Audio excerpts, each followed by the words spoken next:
and welcome to Bad Day Excellence, the podcast where we transform those tough days into opportunities for growth. I'm Brian Walsh, an optimist with over a decade of experience in marketing, leadership, and personal transformation. In that time, I've shed more than 100 pounds, run a marathon, built a successful freelancing business, and worked with some of the most inspiring people I have ever met. I'm here to help you build habits that create clarity, success, and a meaningful life, even when life feels chaotic. Every week, we'll dive into the art of habit formation and how you can apply it to your career, parenting, relationships, and beyond.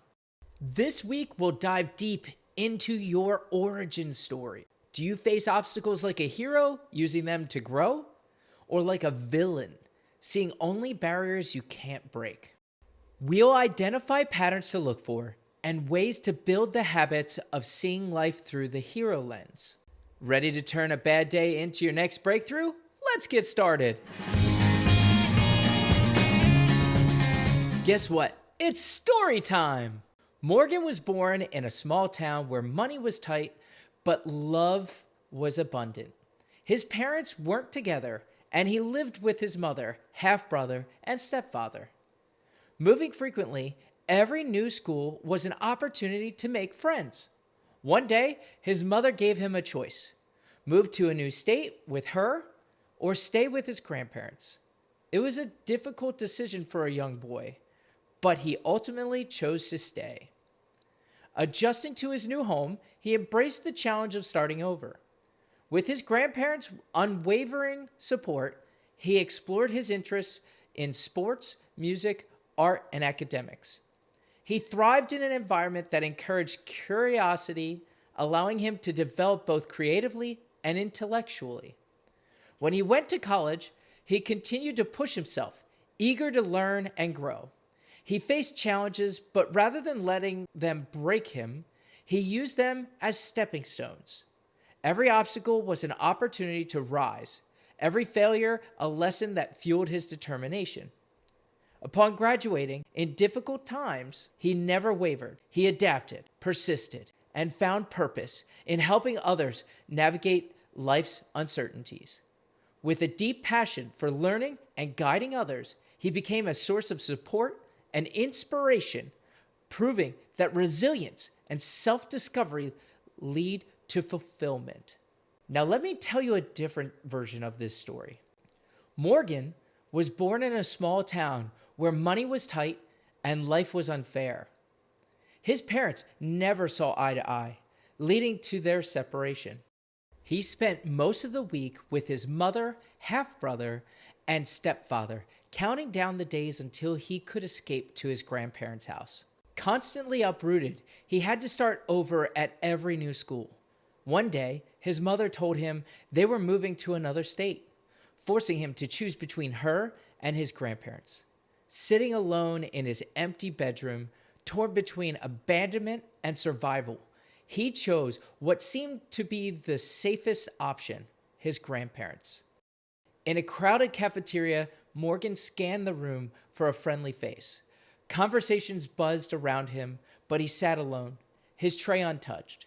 Groups were already formed, and he was an outsider again. Desperate for acceptance, he learned to adapt, exaggerating stories, proving his worth, and competing against peers who always seemed to have more advantages. He wasn't the fastest, the smartest, or the most popular, and at every turn, it felt like the world was rigged against him. As expected, he went to college and reinvented himself once again. He chased attention, grasping at every opportunity to be noticed, to belong. But even then, the system worked against him. The dean targeted him for his fraternity, kicking him out. Pleading for another chance, he was reinstated, but then the game felt fixed. He limped through graduation, exhausted from constantly trying to prove himself. Stepping into a crumbling economy, he took a job as a driver, resigned to the fact that life was unfair and always would be. The world had never given him an even playing field. Why should he expect anything different now? Two versions of the same life, one driven by resilience, the other by resentment. The difference? The mindset. If you want more content like this delivered weekly to your inbox, sign up for my newsletter at baddayexcellence.com. So what steps can we take to begin looking through that hero lens? What drives us to think in a way that we feel like more of the victim? The culprit? Overthinking. Overthinking stops action. It's the villain's trap. We blame circumstances, wait for the perfect time, let fear decide. The cost of this inaction will always be stagnation, regret, and reinforcing those bad habits. The language we use tends to become impacted. We will use words and phrases like unfair, I can't, this always happens to me, and I have to. It's a never-ending stream of negativity that just pushes us further down into the depths of the depression abyss. We've all been there and felt stuck a time or two in our lives. I battled imposter syndrome when I was at my lowest, but voices like my grandparents and even Coach Duffy, if you listen to my last episode, you'll know who he is, enter my mind to reinforce the fact that my mindset is a choice. So instead of just sitting and allowing my insidious thoughts ferment, I act. Remember, try. Take random yanks. Keep pulling yourself up, trying new things. You're one attempt away from breaking through. Hey, if you're enjoying this content and think somebody else could benefit from it, consider sharing it with them. Or even add a 5-star review so that we can get in front of more people and turn their bad days into excellence. Thank you so much. With every action, we feel motivated. When we feel motivated, we find results that become evidence that we are capable of being the hero. The hero inside you replaces the I can'ts with the I haven't yet, but I can try. And the why me's with what can I learn from this? The hero views adversity as opportunities for growth, and I can't accent this enough. If you pick up a book, you don't find a main character who wakes up, goes to work, goes to sleep until they die. No, the best stories have twists, turns, and the main character faces a lot of these challenges head on. The hero is inside you. We just need to let them drive when facing life's hurdles. You can't control your first thought, but you can control your next move. This is why we build systems like Bad Day Excellence.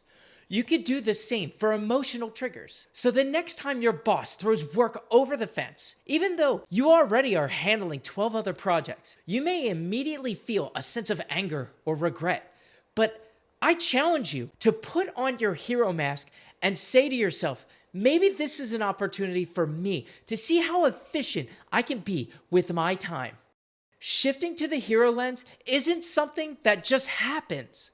It's a habit you build through consistent action. Here's how you can train yourself to see every challenge as an opportunity for growth. 1. Start before you're ready. Don't wait for confidence. Build it by doing it. 2. Use the 5-second rule. Count down and take immediate action. 3. Flip the script. When adversity hits, ask, how is this an opportunity? 4. Daily exposure to discomfort. You need to train yourself to handle challenges proactively. And 5. Track small wins. Reinforce the hero mindset by documenting your progress. I do this every night.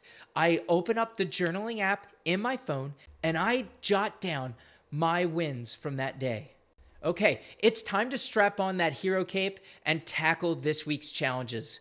That's right, there's 2, because this is all about you becoming the hero you know you are. Challenge 1, say, I take action first, before any challenge. This is your new mantra, and every time you're about to face that challenge, you say, I take action first. Now, number 2, start your hardest task within 5 minutes of waking up. Let's win early and win the day. Share with me one hard task you tackled this week via Facebook at Bad Day Excellence or Instagram at Walsh Me Grow.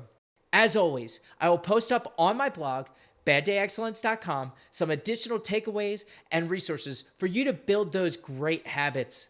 And if you haven't already, please leave a review and a 5-star rating on Spotify, Apple Podcasts, iHeartRadio, or anywhere you listen to this podcast. Ratings, comments, and shares are all forms of showing love, not just to me, but to others. Because together, we can spread our good vibes to the people on their bad days. I'm Brian Walsh, your guide to habit crafting and biggest champion. Thanks for tuning in to Bad Day Excellence. See you next time.